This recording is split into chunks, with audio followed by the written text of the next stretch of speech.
Bonsoir tous frères et sœurs. Ce soir, nous allons parler du plan pour la construction du temple. Hier soir, nous avons parlé des champs pour la construction du temple, de comment ils ont été construits. Alors, aujourd'hui, nous allons parler de comment le temple doit être reconstruit pour que les différentes mélodies soient harmonieusement combinées et ensuite, comment chaque tribu doit le construire. Au début, dans le premier livre des Chroniques, David voulait vraiment construire le temple, mais Dieu a dit David, parce que David avait fait trop de guerres devant Jéhovah Dieu, et avait tué beaucoup de gens, faisant couler le sang de beaucoup de gens devant Dieu. Donc David ne pouvait pas construire un temple pour Jéhovah Dieu. Mais Salomon, le fils de David, allait pour le nom de Jéhovah Dieu construire le temple, et ce temple, c'est Jéhovah. C'est au nom de Jéhovah qu'il les nomme. C'est pourquoi il est appelé le temple de Dieu, ou le temple de Jéhovah. Alors pourquoi qui David préfigurait-il? Qui est-ce? Il préfigurait le Seigneur Jésus-Christ. C'est dire, David de l'Ancien Testament préfigurait le Seigneur. Comme le dit la Bible, David a fait trop de guerres, a tué trop de gens devant Jéhovah, a tué beaucoup de gens. C'est pourquoi l'Éternel a dit, David ne peut pas construire le temple, mais le fils de David peut le construire. David avait un grand désir de construire le temple. Et maintenant, notre David du Nouveau Testament, qui est notre prêt, le Seigneur Jésus-Christ. Le Seigneur Jésus-Christ va tuer des gens en RSTRS grand nombre. Maintenant, il est dans les cieux, combattant pour nous, attaquant toutes sortes d'anges justes. Il est comme le David d'autrefois, plein de puissance, plein d'autorité. La promesse, le précleste a promis de donner le traîne pour régner sur l'Israël du Nouveau Testament. Pour toujours David, ce David du Nouveau Testament, se dire, notre prêt, le Seigneur Jésus, et le Seigneur a de nouveau donne le traîne du David du Nouveau Testament. Se dire, le traîne du Seigneur Jésus-Christ. Frère Héber, le Salomon du Nouveau Testament.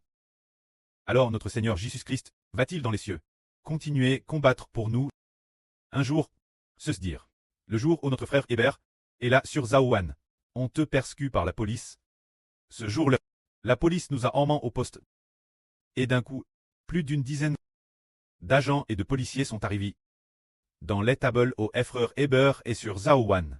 T'es installé cet endroit. Alors, ils sont venus pour nous emmener. Ce jour-là, frère Héber a aussi compris que Madame Sils était venue, plus d'une dizaine. Frère Héber est sur Jaouan. Sen sortirait sain et sauf. Qu'il quitterait le poste de police le soir, madame, qu'il partirait en toute sécurité. Mais, il n'y habiterait plus, et c'est bien ce qui s'est passe. Tant de policiers, tant d'agents. Juste pour 2 personnes.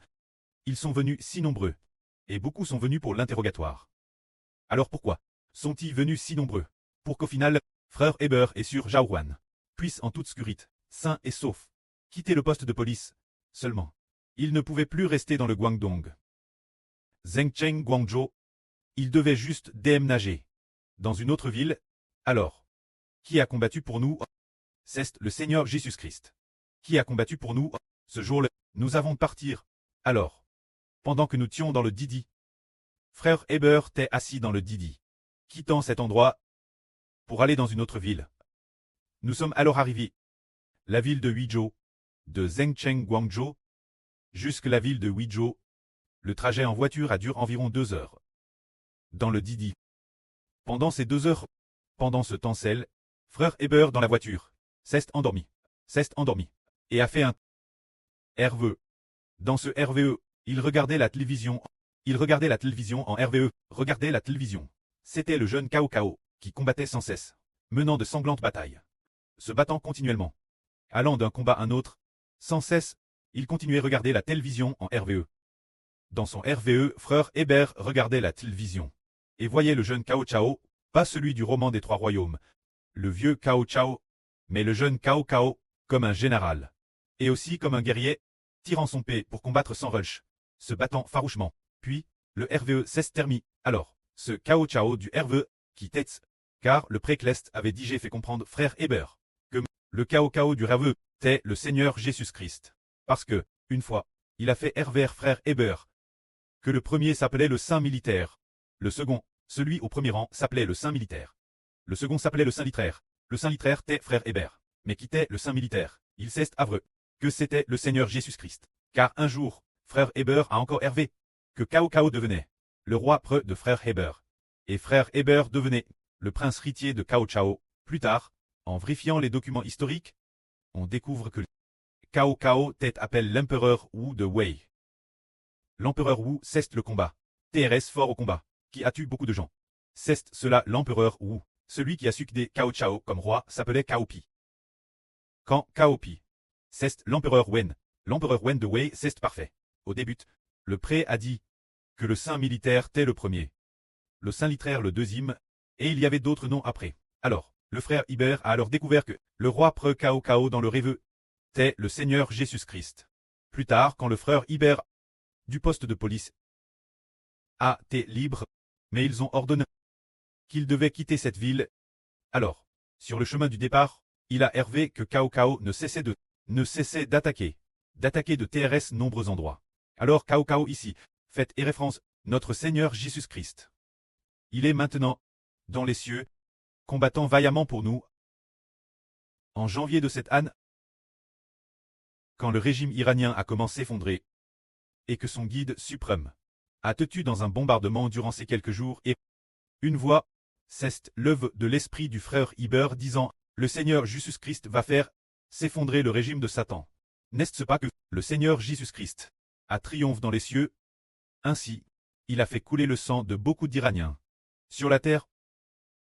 L'âne de la mort de Poutine. Se dire en 2024. En mai 2024. Débute mai ou fin avril. Au début du mois de mai, une voix a dit, le Seigneur Jésus-Christ a empêché une guerre nucléaire majeure. Parce que Poutine était vraiment sur le point de déclencher une guerre nucléaire. Ce moment-là, il prévoyait, lorsqu'il monterait nouveau sur le trône en tant que roi, ayant été élu avec succès. Mais, il allait très investi. Une fois la cérémonie passe, il allait déclencher la guerre nucléaire. Et avant de la déclencher, il avait DJ avec le président de la Biélorussie. DJ dans une vidéo explique cette affaire. Et de plus, dans la salle de contre des armes nucléaires il opère dans cet atelier. Nous l'avons tous vu. La télévision, le frère Héber s'est dit. OLL, si, c'est ainsi, si. Poutine prend vraiment ses fonctions. Pour son 4e mandat de président, il va certainement déclencher la guerre nucléaire. Puis après, quelques jours, l'esprit de Jésus-Christ a dit.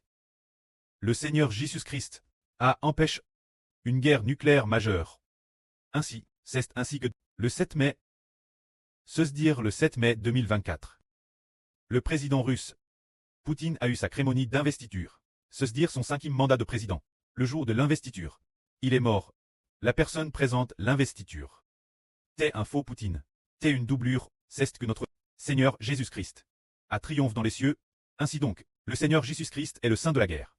Frère, le saint de la guerre signifie avoir tué trop de gens, beaucoup de gens, car le Seigneur Jésus-Christ a vaincu Satan dans les cieux, et les anges tchous, et en vainquant Satan, ainsi que les anges tchous de Satan, le Seigneur a empêché les gens de Satan de parvenir leur fin.